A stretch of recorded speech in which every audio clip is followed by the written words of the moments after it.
Our guest today has worked as an advocate of people living with Parkinson's since 2011, director of Southern California for the Parkinson's Action Network from 2012 to 2015, where she worked a network of grassroots leaders and volunteers to advocate and implement PANS initiatives of the state's national levels. During that time, she was awarded the Fishman Award of Outstanding Advocacy from the Parkinson's Action Network. She is now the director of community programming, information, and referral at the Parkinson Community Los Angeles.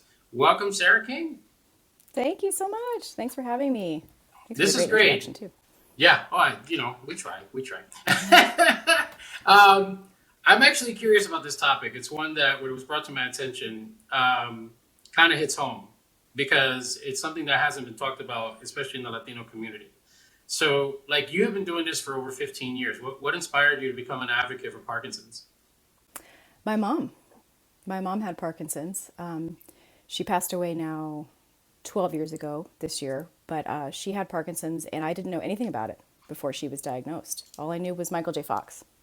Yeah. She was diagnosed, and one thing people don't know about Parkinson's is that the diagnosis process takes a very long time. There's no positive test for Parkinson's. It's one of these elimination diagnoses. So she had these strange symptoms that sent her to the neurologist, and then it took about 8 months before she finally had an answer, and it was Parkinson's. Wow. Yeah. So that's how I got started. Can you describe for a lot of, because I don't think many people even know what Parkinson's is. I mean, we hear it, for the situations of Michael J. Fox and things like that, but it's never really in the limelight as one of the diseases that we talk about. So in your words, what is Parkinson's?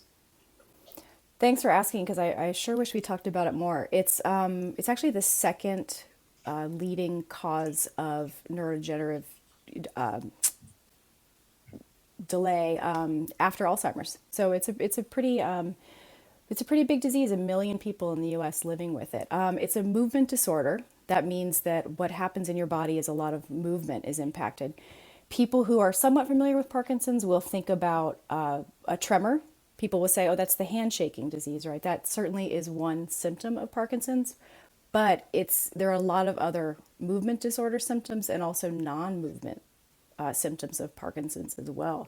You could live with things like depression, sleep disorder, gut issues, and they can all be Parkinson's. You can live with that for years and not understand it and know it as Parkinson's. Wow. Okay. So I know I was on the website. It says 57,287, here in Los Angeles, are currently being supported by the PCLA concerning Parkinson's. Now, those are the ones being supported. I'm assuming that there's a wide range of people who aren't even getting treatment for this because they have no clue. Yeah. I mean, we talk about that number, 1 million people in the U.S. living with Parkinson's. We know that number is not accurate because we know that there are a lot of people that go undetected and undiagnosed or misdiagnosed as well. Yeah, it says, what is it? People over 50, greater risk of developing Parkinson's disease. Men are, and this is Latinos, men are 1.5 times more than likely than women to develop Parkinson's disease. I think Caucasians and Hispanics are probably, I think it's twice as likely to get Parkinson's over, African Americans and Asians. I mean, with those numbers, that's pretty insane that it's not a widespread discussion. Yeah. And those numbers are correct. You did your research. Thank you. I love data. Easier. I'm a big data guy, so I love statistics. Oh, yeah. Well, one thing we always say is that 57,000 number you mentioned, 57,000 families impacted by Parkinson's in the greater Los Angeles area. And the reason we say families and not individuals is because we think of Parkinson's as a family disease. It really is a disease that impacts the total family. You'll often have, as was the case in my family, you'll have adult children who leave the workforce or spouses of the person with Parkinson's who leave the workforce in order to care for their loved one. So it really has a much larger impact than we acknowledge.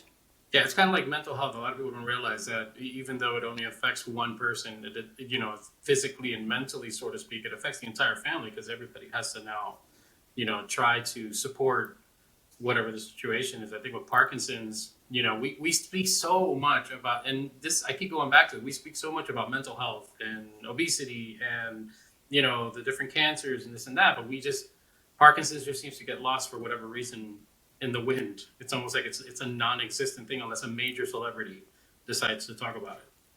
Yeah, yeah, and there's it'll happen too that you'll have a celebrity pass away, and it'll be a footnote. Oh, they lived with Parkinson's, Yeah. and I always think, oh, what a shame that you weren't kind of open to discussing it during your lifetime, so that you could bring a little awareness. This is April is Parkinson's Awareness Month, so that's what we're here to do, and I'd love for everybody to talk about it much more openly. So we're going to make that a priority. That's one of the reasons we're having Thank you. this interview here. No, Parkinson's itself, it's, for people who don't know, there's no cure for it. As of yet, there's no cure for it. So a lot of people who are living this, it's a disease that gets progressively worse as Yes. time goes on. But what are some of the treatments that you're aware of that, people are able to deal with for somebody who's going through it? Maybe there's a family out there who is listening to this interview and is able to go, hey, you know what, let's get this checked out.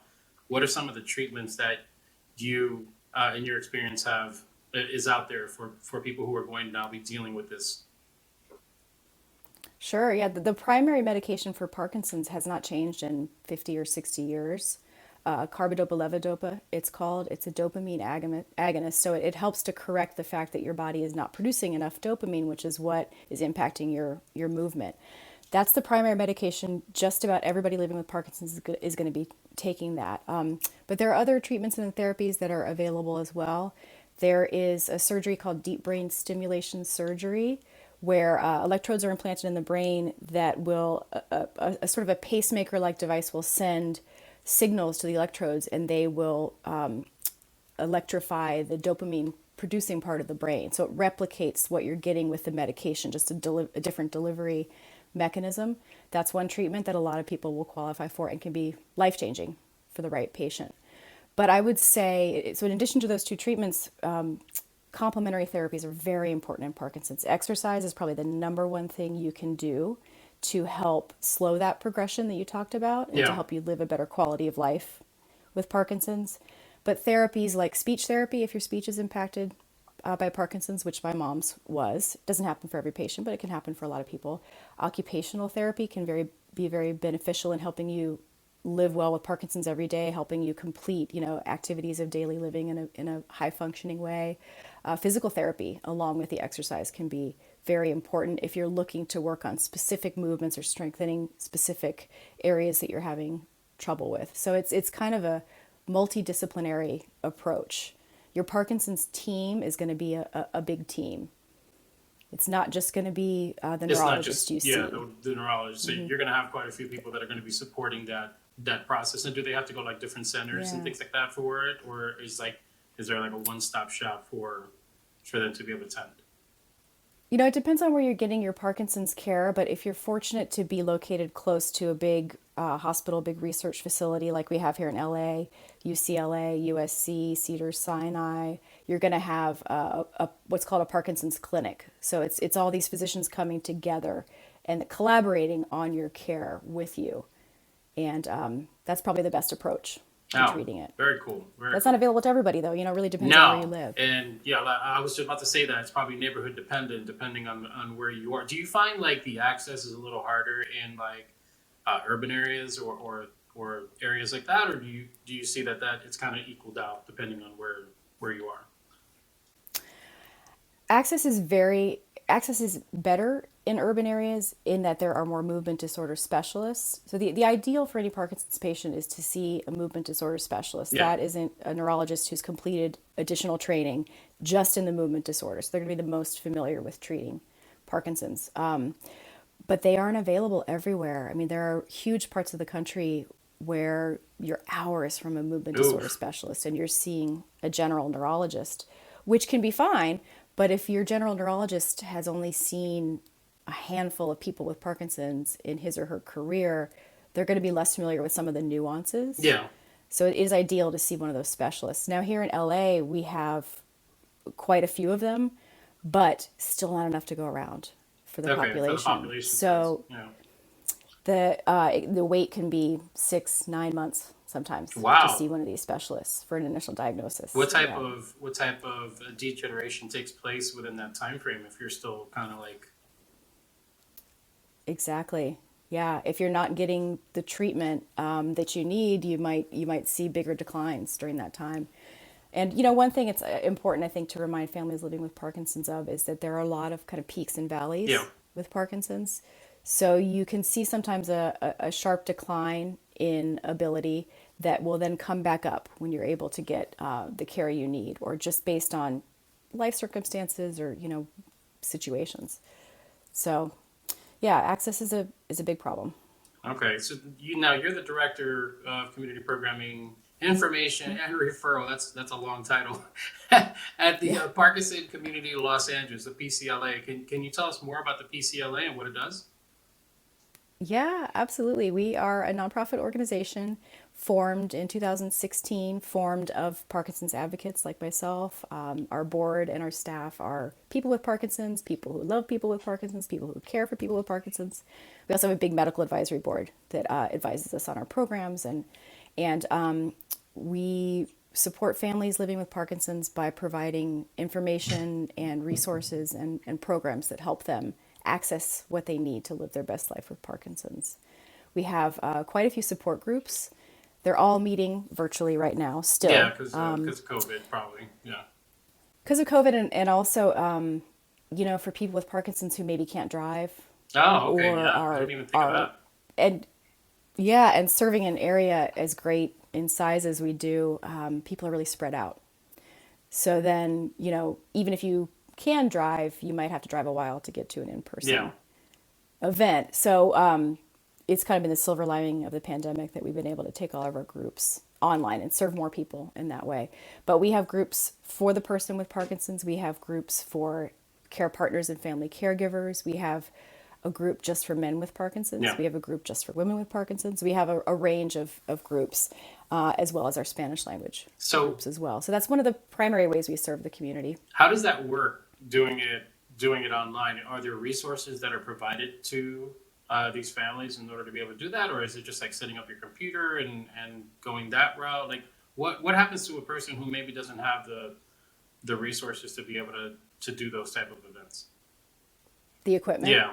We actually started a web camera program at the beginning of the pandemic to give people the cameras they need, because we had a lot of folks who said, I want to join, but I don't, my computer's old, I don't have a Yeah. camera. And so we were able to work with them, get an understanding of what their equipment was like, and then gift them a camera, which we shipped to their home so they could participate. Oh, that's very cool. Yeah. Yeah. All right. Yeah, because there are, that's another access issue, right? Technology. Yeah, and then I'm So, assuming that people who are like, I mean, the majority of the people who this is affecting are also technologically kind of distant from the rest of the people. When you're talking about, age 50 plus is the majority of the people that take. Yeah. So those people probably don't have this, the most sophisticated technology that you or I. we have a lot of grandkids and kids in the background Yeah, helping yeah, out, a lot of, for a lot sure. of setup Yeah. in here in the background. Some kids, oh yeah, we're gonna try to set it up this way. No, it's this button. I can imagine that. But I will say, people have really, I'm sure you've seen this too, people have really stepped up and learned how to use all this stuff, and it really has created greater Oh, for access. And sure. yet all of our education programs are by Zoom too. So yesterday we had an occupational therapist talking for an hour about occupational therapy for Parkinson's and its benefits. And we had people from all over the world, really. We had people from all over the US, people from Australia attending, and it's fantastic. You can get access to these experts and get a chance to ask them questions from the comfort of home. Yeah, and that's something that the It's really pretty cool. pandemic actually did, is probably increased everybody's level of, being able to stream. That's Yeah. when we started our podcast, Latin Bible Show. So, ironically enough, it's one of those things that have kind of awakened people to a new way of doing things. But you are right. Like, I think there's quite a few businesses now who are doing a lot of the things online, because it provides an easier access, and for the person who's actually needing the service or needing the tools that they need to do. So very cool. I'm really glad about that, because you guys have an event that's taking place on May 7th.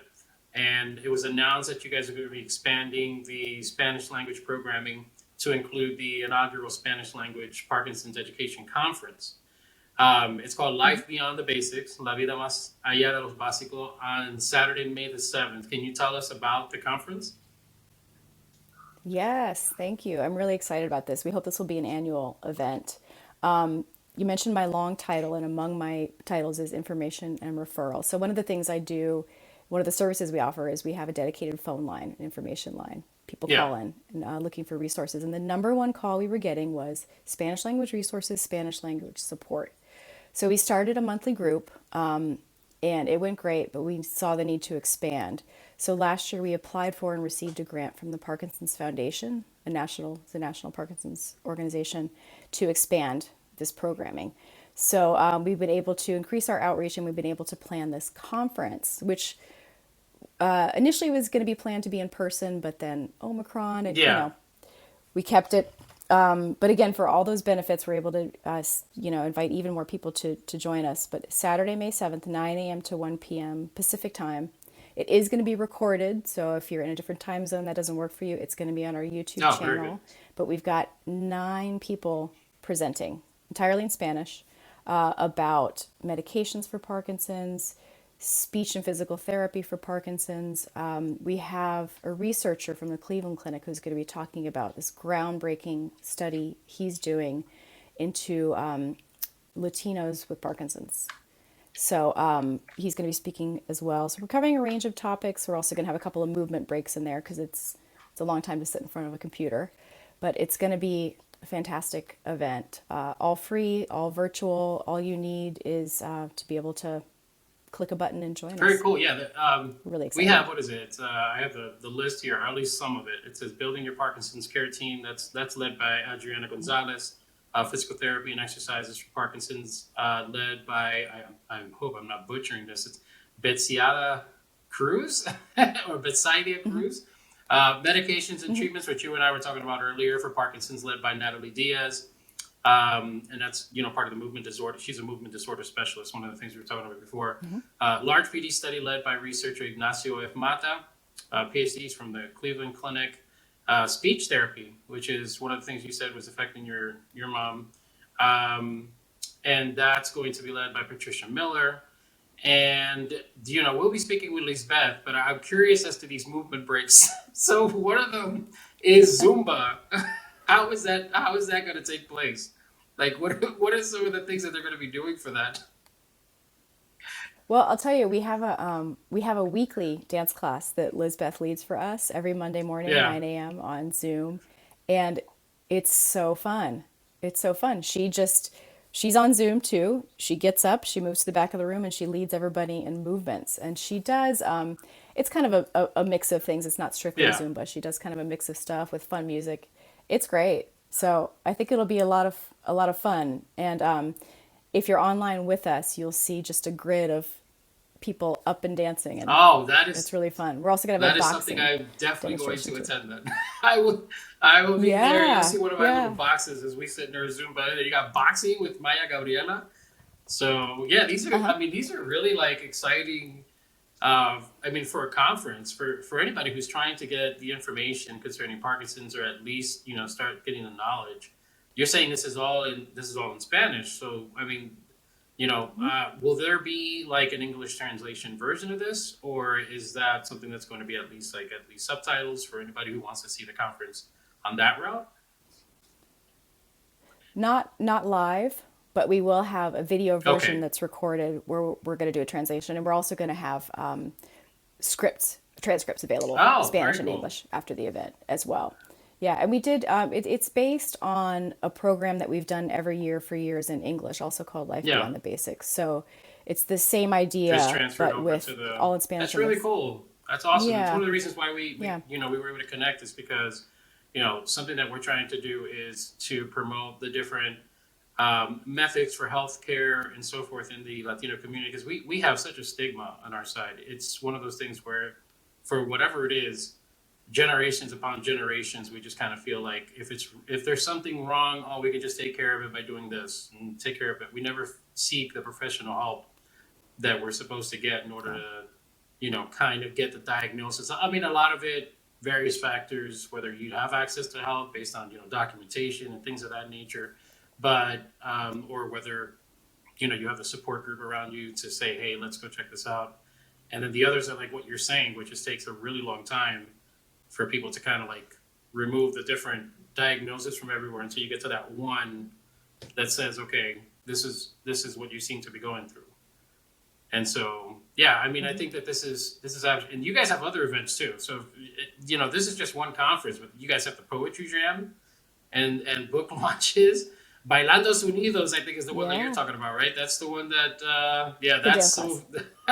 That's one that I'm definitely going to check out because I think we're supposed to be speaking with Lisbeth, I believe, next week concerning the dancing on that. Oh well, I'll look for you Monday morning then. I will try my best, and we will definitely be promoting it on our side to make sure that the families get what they need to be able to attend the people. What's the process for somebody who wants to? Is there like a registration process for being a part of the PCLA in general, or? No, we don't have a membership or any kind of registration. I mean, if you sign up for our email list, you'll start to get information about all that we provide, and then when we're doing something that you want to check out, come check it out. I think if you are looking for specific resources to help you living with Parkinson's, you'll contact me and I'll connect you to them. We get calls for things like someone's looking for a personal trainer who's very knowledgeable about Parkinson's, or they're looking for disability resources, legal resources, transportation programs. I mean, there are all kinds of resources we can help you gather to be kind of part of your Parkinson's care package. Awesome. I'm really excited that you guys are offering this seminar or this conference to people so that they can turn around and start sharing it. We will definitely sharing it on our side. Obviously, we'll be promoting it as much as we can. And hopefully at one point or another, we'll have this interview in live, so we can see exactly what the offices are like and so forth, and then we can see what ways we can collaborate with the organization in order to try to promote it even more. That would be great. We are so looking forward to our first in-person event. We're going to do just a social gathering in June. We had, what are we going to do when we go back? Are we going to have a big education conference? And we all just said, let's just have coffee in the park. Yeah, let's just get that's together. A good idea. It's been too long, so if I get the invite, I will definitely be there. That's awesome. One thing, and we have quite a few people here in the California area, as far as some of the co-hosts that are part of the show and things like that. So, we'll definitely go and support and possibly even record some of the things that we were able to see, so that way we can share it even more. If people wanted to follow the PCLA, what's the best way to do that? PCLA.org. PCLA.org is our website. Do you guys have an Instagram? PCLA.org. Mm-hmm. We do Parkinson's.LA, and we're on Facebook as well and Twitter as well. Yeah, you'll find us in all those places. You can reach out to me anytime. Yes, share whatever information that you can for people. If you have Instagram, social, whatever you want to add for a way to reach you, that'd be great. Yeah, find us in all those places. If you go to our website, PCLA.org, you can sign up on our email list. That's a great thing to do. You could also just email me and I'll add you to it. It's Sarah, SARAH, @PCLA.org. Super simple. Or call me, 310-880-3143. All right, guys. Well, look, we're learning about Parkinson's. We're trying to, create an awareness. This is the way we're going to start doing it. We're going to be teaming up with the PCLA to try to increase awareness in this for our community, something that's lacking big time when it comes to this specific disease. Follow us on all major platforms. TodoWafi.com is our website, and on social media, TodoWafi. So guys, thank you. Sarah, thank you for sharing your time. Thank you for sharing your amazing vision. And, looking to see you guys soon, guys. Take care, and we will catch you guys next time.